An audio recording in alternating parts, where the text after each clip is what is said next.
Hello dear students, कैसे हैं बच्चों। आप सभी की इंतजार की घड़ी खत्म, क्योंकि आ चुका है कक्षा 11वीं का विषय बायोलॉजी जीव विज्ञान का 100% रियल क्वेश्चन पेपर आ चुका है बच्चों। आप इसका बारकोड स्कैनर सब कुछ यहां से मिला सकते हो बच्चों। देख लो, ये पेपर है जो कल के एग्जाम में आप सभी का आने वाला है, जिसका हम आज की इस वीडियो पे आपको सभी को क्वेश्चन का पूरा फुल टू फुल देख लीजिए बच्चों, पूरा फुल टू फुल इस वीडियो पे सोल्यूशन भी कराने वाले हैं। तो बच्चों, यह वीडियो आप सभी के लिए बहुत ही हेल्पफुल होने वाली है, क्योंकि आज की ये वीडियो देखने के बाद आप कल के एग्जाम में इसी पेपर को देख करके 70 में 70 ला सकते हो, क्योंकि ये question paper 100% real question paper है बच्चों। तो बच्चों, आप सभी यदि इसका पीडीएफ प्राप्त करना चाहते हैं तो डिस्क्रिप्शन में एक टेलीग्राम लिंक दिया है, उसे ज्वाइन करके आप इसका पीडीएफ भी प्राप्त कर सकते हैं। और आंसर तो हालांकि मैं सब कुछ बता ही दूंगा इस वीडियो के माध्यम से, ठीक है बच्चों। तो बच्चों, यदि वीडियो पसंद आएगी तो प्लीज़ वीडियो को लाइक कर लीजिएगा, चैनल को सब्सक्राइब कर लीजिएगा और बेल आइकन को ऑन कर लीजिएगा, ताकि इसके बाद जो सेट बी का, सेट सी का एंड सेट डी का क्वेश्चन पेपर अपलोड हो तो उसका नोटिफिकेशन आपको जल्द से जल्द प्राप्त हो सके और आप अपने एग्जाम में 70 में 70 ला सकें। ओके, तो और यह वीडियो अपने दोस्तों के साथ शेयर करना बहुत ही जरूरी है, क्योंकि यह वीडियो किसी भी वक्त डिलीट हो सकता है। ठीक है बच्चों, यहाँ पर कुछ निर्देश दिए गए हिंदी माध्यम को इंग्लिश माध्यम के छात्रों के लिए, तो ये कोई खास नहीं है, इसीलिए मैं इसको नहीं बता रहा हूँ। जो मेन है वहाँ से मैं स्टार्ट कर रहा हूँ। ठीक है बच्चों, पहला है सही विकल्प चुनकर लिखिए। पहले में आया वर्गीकरण की सबसे बड़ी इकाई है। पहला है वंश, दूसरा जाति, तीसरा गण और चौथा जगत। तो आप इसका जिससे उत्तर लगाएंगे जगत इसका सही उत्तर हो जाएगा। ठीक है, नेक्स्ट है धनिया में किस प्रकार का पुष्प क्रम पाया जाता है। तो आप में से सभी उत्तर इसका टिक लगाएंगे कि धनिया में किस प्रकार को पुष्प क्रम पाया जाता है। बच्चों, ये दूसरा क्वेश्चन आप सभी के लिए होमवर्क है। मैं देखना चाहता हूँ कितने बच्चे अपने एग्जाम की तैयारी बहुत ही बेहतर तरीके से कर रहे हैं।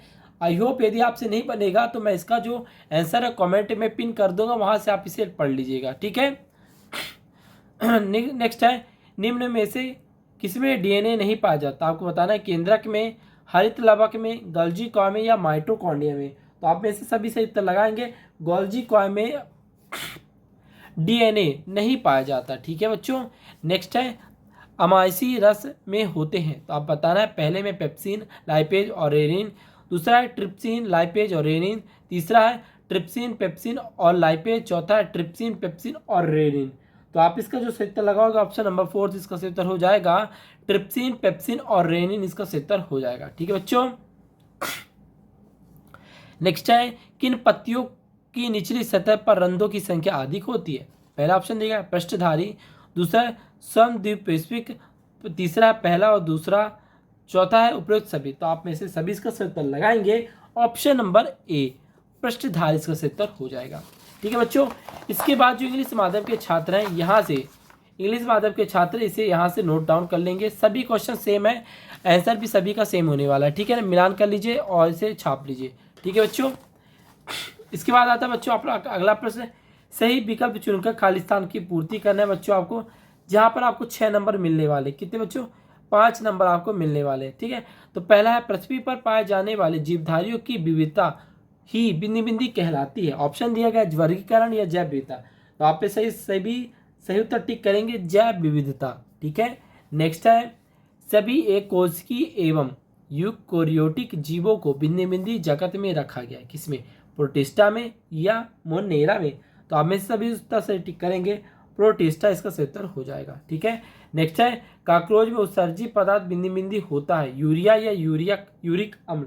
तो आपको बताना है कि काकरोच में उत्सर्जी अंग कौन सा होता है बच्चों, यूरिक अम्ल होता है। ठीक है, नेक्स्ट है इंसुलिन की कमी से बिंदी बिंदी रोग होता है। तो आप बताओगे इंसुलिन की कमी से मधुमेह या घेंगा, तो आप बताओगे मधुमेह रोग होता है।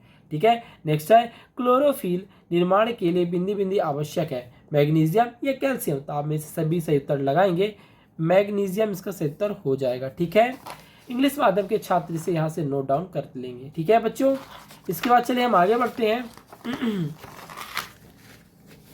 यहाँ पर आपका अगला प्रश्न है प्रश्न क्रमांक 3। यहाँ पूछा गया है एक शब्द या एक वाक्य में उत्तर दीजिए। यहाँ पर आपको 5 नंबर मिलने वाला है, सभी क्वेश्चन के एक नंबर होगा।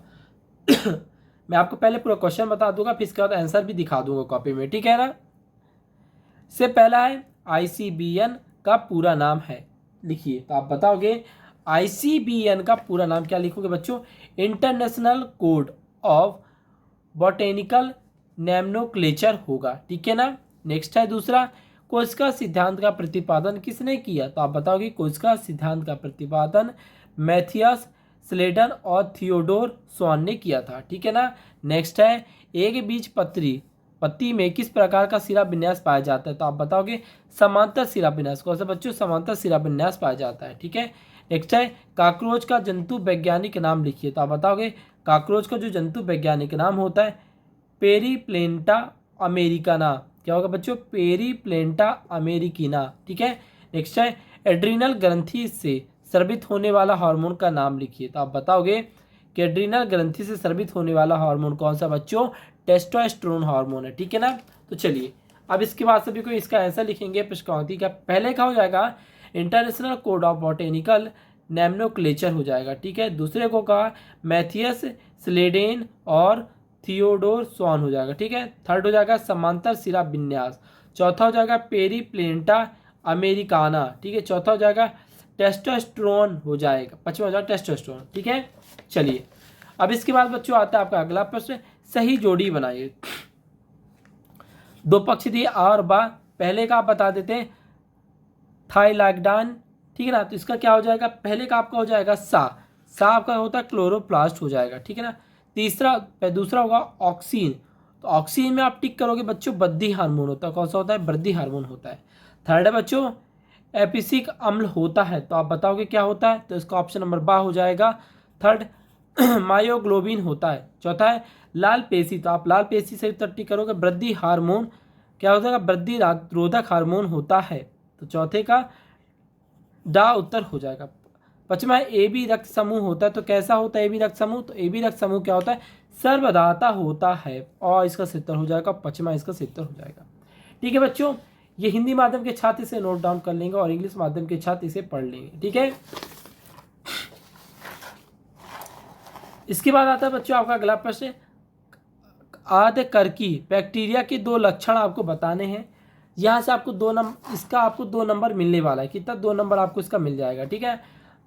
अथवा है संग पारीफेरा के 2 लक्षण लिखिए। ठीक है ना। पेरीफेरा के 2 लक्षण लिखना है आपको। नेक्स्ट प्रश्न है प्रश्न क्रमांक 6, पुष्पदल विन्यास क्या है? अथवा टेंडांस कंडराय क्या है आपको बताना है। ठीक है। अगला है बच्चों एंजाइम के 2 मुख्य गुण लिखिए। अथवा में समसूत्री विभाजन को सम विभाजन क्यों कहते हैं आपको बताना है। ठीक है।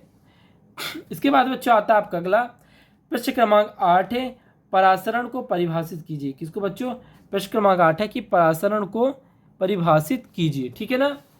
अथवा में श्वसनीय अनुपात क्या है आपको इसका परिभाषा लिखना है बच्चों। ठीक है।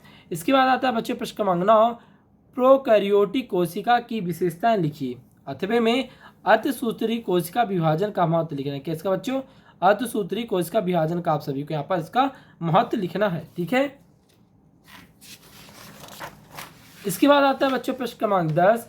प्रश्न क्रमांक 10 से पूछा गया आपसे केंद्रक का नामांकित चित्र बनाइए। किसका? केंद्रक का नामांकित चित्र आपको इसे बनाने। अथवा में हरित लवक का नामांकित चित्र। किसका बच्चों? हरित लवक का आपको यहाँ पर नामांकित चित्र बनाना है। ठीक है। नेक्स्ट है प्रश्न क्रमांक 11, पित्त रस के कार्य लिखना है। किसके? पित्त रस के आपको कार्य लिख देना। देखो 3 नंबर का, तो आप यहाँ पर 3 कार्य जरूर लिखेंगे। ठीक है। अथवा में श्वसन में CO2 के परिवहन को समझाइए। ठीक है। इसके बाद आता प्रश्न क्रमांक 12, रक्त और लासिका में अंतर आपको लिखना है। ठीक है ना। कितने? 3 अंतर लिखना है। ठीक है ना। अथवा में आँख मेखला और सेड़ी मेखला में अंतर लिखना है। किसमें? आँख मेखला और सेड़ी मेखला में आप सभी को अंतर लिखना है। ओके। नेक्स्ट है स्तनी वर्ग के 4 लक्षण लिख। कितने बच्चों? देखो 4 नंबर का प्रश्न है, यहाँ पर आपको 4 इसके लक्षण लिख देना है। ठीक है। अथवा में आपको लिखना है जिम्नोस्पर्श में नग्न बीजी के 4 लक्षण मिल लीजिए। ठीक है ना। जिम्नोस्पर्श में के भी आपको 4 लक्षण लिखना है बच्चों। ठीक है। नेक्स्ट है प्रश्न क्रमांक 14,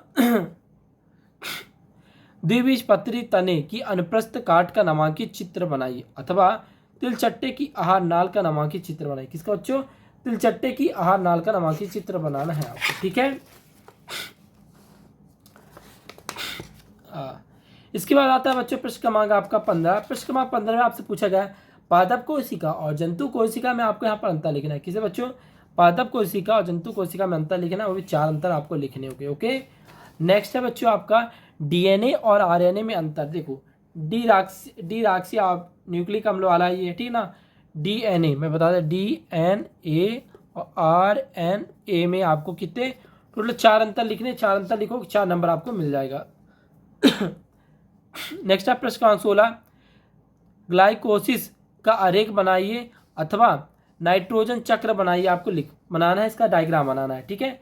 नेक्स्ट आता है प्रश्न क्रमांक 17, मस्तिष्क के कार्यों को लिखिए। जो आपका दिमाग होता, बुद्धि, जहां आप दिमाग नहीं लगाते हो, पढ़ते नहीं हो, तो उसे मस्तिष्क का आपको लगाना, बुद्धि का कार्य लिखना है, ठीक है। अथवा पीयूष ग्रंथि को मास्टर ग्रंथि क्यों कहते हैं, इसे स्रावित होने वाले 3 हार्मोन का नाम लिखिए। देखो, पीयूष ग्रंथि को मास्टर ग्रंथि कहते हैं तो सभी को जानते हैं, पर क्यों कहते हैं बताना है, और इससे स्रावित होने वाले 3 हार्मोनों का भी आपको नाम लिखना होगा बच्चों, ठीक है। इसके बाद आता है प्रश्न क्रमांक 18, मेढक के पाचन तंत्र का नामांकित चित्र बनाइए। किसका, मेढक के पाचन तंत्र का नामांकित चित्र बनाना है, अथवा पुष्पी पादपों में पाए जाने वाले बीज अंडाशों का नामांकित सचित्र वर्णन करना है, ठीक है। इसके बाद आता है प्रश्न क्रमांक 19, चक्रीय एवं अचक्रीय फोटोफोरेसिस में अंतर लिखिए। इसमें आपको क्या बच्चों, चक्रीय और अचक्रीय में आपको कितने टोटल 5 अंतर, कितने लिखना बच्चों, 5 अंतर लिखने और 5 नंबर आपके पक जाएंगे, ठीक है। अच्छा में पूछा गया ऑक्सी और अनाक्सी श्वसन में अंतर लिखना है। किसमें बच्चों, ऑक्सी और अनाक्सी श्वसन में आपको कितने टोटल 5 अंतर लिखने हैं बच्चों, ठीक है। तो बच्चों इस प्रकार से आप ये क्वेश्चन पेपर के जो क्वेश्चन थे लगभग पूरे हो गए हैं, और मैंने आपको कुछ इसके आंसर भी करा दिए बच्चे। आपके ये वाले जो आंसर हैं बच्चों, तो इसका जो आंसर है बच्चों, आपके लिए मैं एक नेक्स्ट वीडियो ला रहा हूँ जहाँ पर मैं आपको इन सभी क्वेश्चंस का आंसर भी करा दूंगा। तो आप सभी को करना क्या है, जल्दी से चैनल को सब्सक्राइब कर लीजिएगा और बेल आइकन को ऑन कर लीजिएगा, ताकि इसके आंसर शीट की वीडियो जैसे ही जल्दी अपलोड हो उसका नोटिफिकेशन आपके पास पहुँच जाए और आप अपने एग्जाम की तैयारी बहुत ही बेहतर तरीके से कर सकें, ठीक है छात्रों। और आप सभी को बता दें बच्चों, इस वीडियो को जल्दी से जल्दी अपने दोस्तों तक शेयर जरूर कर दीजिएगा, क्योंकि यह वीडियो किसी भी वक्त डिलीट हो सकता है। और वीडियो पसंद आएगी तो लाइक तो करिएगा और शेयर करिएगा, और चैनल को सब्सक्राइब करके बेल आइकन को जरूर ऑन करिएगा, क्योंकि आंसर शीट इसके बाद आएगा और फिर इसके बाद आपका set B, set C and set D का भी क्वेश्चन पेपर लगातार आएगा, ठीक है ना। तो बच्चों आज के लिए बस इतना ही, फिर मिलते हैं एक नेक्स्ट वीडियो के साथ। जय हिंद, जय भारत।